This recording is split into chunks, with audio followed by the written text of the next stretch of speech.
বর্তমান সমাজে মুসলমান চতুর্দিকে দেখা যায় সবচাইতে সংখ্যায় বেশি মুসলমান।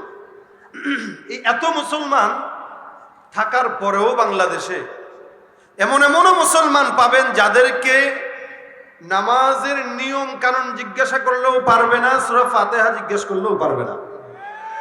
আছে কিনা নাই? সূরা ফাতিহাটা পারে না।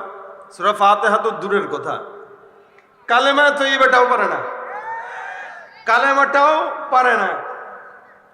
জিজ্ঞাসা করেন মুসলমান? হ্যাঁ।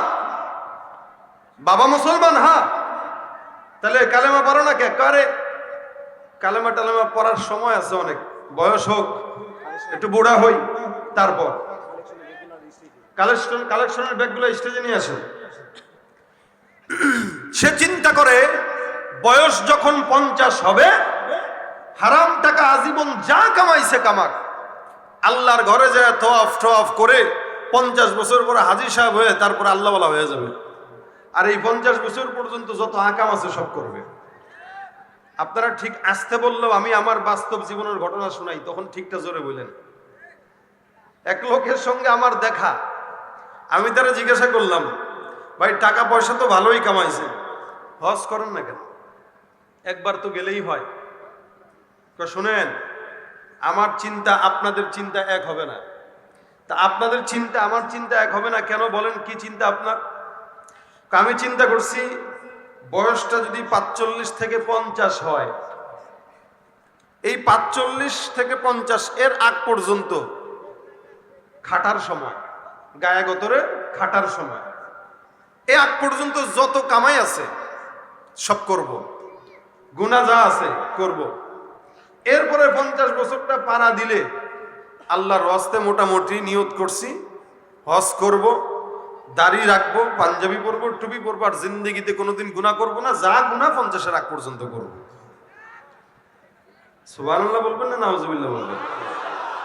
অনেক বুদ্ধিজীবী না? কি বলেন? কঠিন বুদ্ধিজীবী তো। এই বুদ্ধি আপনার মাথায় জিন্দেগিতে আসছে না।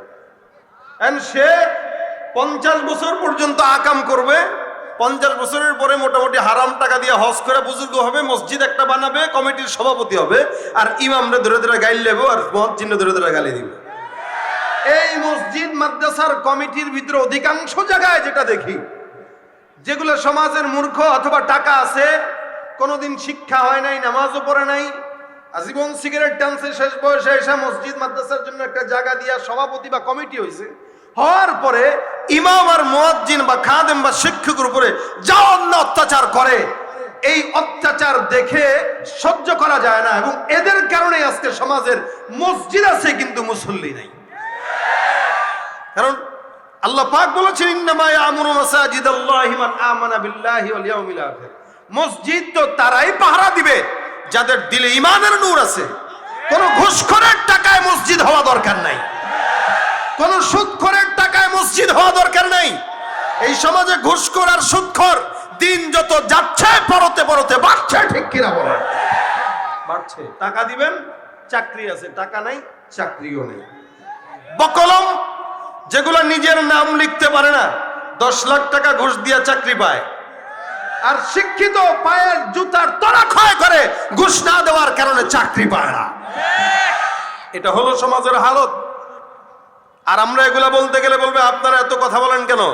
আমরা তো সরকারের বিরুদ্ধে বলি নাই, আমরা তো দুর্নীতির বিরুদ্ধে বলেছি, আমরা ঘুষের বিরুদ্ধে বলেছি, আমরা সুদের বিরুদ্ধে বলেছি। এই সুদের বিরুদ্ধে দেশের আপামর জনগণ সবাই। দেখবেন মুরব্বীর কাছে টাকা চাবেন, কাকা দেন না 10,000 টাকা, বলো নাই, ও চাচা দেন না। কাহারে ভাতিজা, তুমি আমার কাছে যদি গতকালও চাইতা দিতে পারতাম, আজকে তো একজন একটু আগে মাত্র দিলাম। ভাতিজাও চালাক, এই চাচার থেকে কেমনে খোঁচা দিয়ে টাকা বের করা লাগে এটা আমার জানা আছে। আস্তে সুন্দর করে কাকার কাছে যায়, কানে কানে বলে, চাচা 10,000 টাকা দেন, 1,000 বাড়ায় দিবেন। হ্যাঁ, 1,000 বাড়ায় দিবে। যে এই কথা শুনছে, দেখি তোমার চাচির কাছে আসেনি। কি বলেন? হয় না এটা এলাকায়? হ্যাঁ, চাচির কাছে আসেনি। চাচির কাছে আসেনি বলো বড় কথা না, এতক্ষণ ওই সুদের কারবারের কথা আলাপ করে নাই তো, যার কারণে দেয় নাই। যে 1000-এর কথা বলছে, এখন দেখে চাচির কাছে আসেনি, দেখে শুনে আইসা কয় কি ব্যাপার ভাতিজা কত লাগবে, তো 10,000 হইলেই তো হয়। وقال النبي صلى الله عليه وسلم من قرأ آية الكرسي في دبر كل صلاة مكتوبة لن يمنعه دخول الجنة إلا أن يموت أو كما قال النبي عليه الصلاة والسلام. وقال تعالى في شان حبيبه ومحبوبه مخبرا وآمرا إن الله وملائكته يصلون على النبي يا أيها الذين آمنوا صلوا عليه وسلموا تسليما.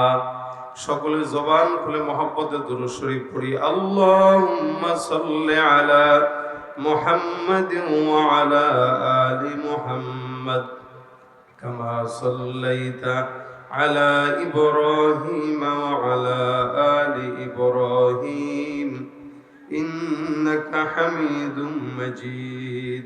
আল্লাহুম্মা বারিক আলা محمد وعلى آل محمد كما باركت على إبراهيم وعلى آل إبراهيم إنك حميد مجيد.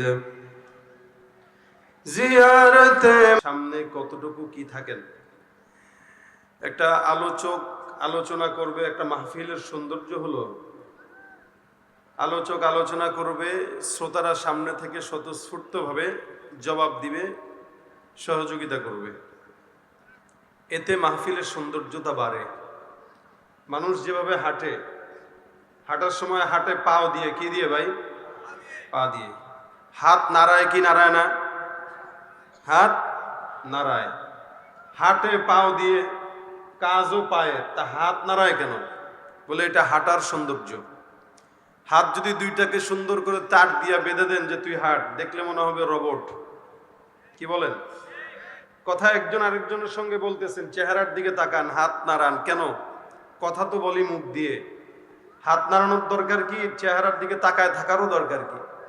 এখন কথা বলতেছেন, আমার সঙ্গে তাকায় আছেন ওদিকে, মনে করবে টেরা। কি বলেন? কি মনে করবে? টেরা। এটা সৌন্দর্য। যার সঙ্গে কথা বলে তার দিকে তাকায় থাকতে হয়। তাকায় কথা বলো, চেহারার দিকে তাকায় কথা বলো। সাহস থাকলে চোখের দিকে তাকায় কথা বল। তাহলে এটা হচ্ছে কথার সৌন্দর্য। ঠিক তেমনি ভাবে আলোচকের আলোচনা সৌন্দর্য হওয়ার জন্য সামনে উপস্থিত শ্রোতাদের স্বতঃস্ফূর্ত আওয়াজ, এটা হচ্ছে আলোচনার সৌন্দর্য। ঠিকঠাকই আসতে হবে না আরো জোরে হবে? আপনারা এতক্ষণ ধরে বসে থাকতে থাকতে খুবই ক্লান্ত শ্রান্ত হয়ে গেছেন নাকি? হ্যাঁ, আমি আপনাদেরকে খুব বেশি সময় নিব না ইনশাআল্লাহ, কারণ আমার আলোচনার মেজাজি হচ্ছে সর্বোচ্চ 1 ঘন্টা। আমি আমার মেজাজ অনুযায়ী আলোচনা করব। তবে শ্রোতাদের হালত যদি দুর্বল বুঝি কমাইতেও পারি, সবল বুঝলে বাড়াইতেও পারি। সম্পূর্ণটা আপনাদের উপরে নির্ভর। আবার আপনারা যদি স্বতঃস্ফূর্ত আওয়াজ দেন, জিয়াদি সাহেব যেমন বলল যে ফাঁকে ফাঁকে গজলের আবদার, ওই আবদারটাও রাখবো যদি স্বতঃস্ফূর্ত আওয়াজ পাই, আর না পাইলে নাও রাখতে পারি। এখন আপনাদের ফিকির, আওয়াজ কি দিবেন না ঘুমাবেন? ডানে বায়ে সামনে পিছনে সবাই মিলে বলেন, আরো জোরে বলেন, হাত দুইটা উঠান, নারে তাকবীর। আরো জোরে হবে, নারে তাকবীর।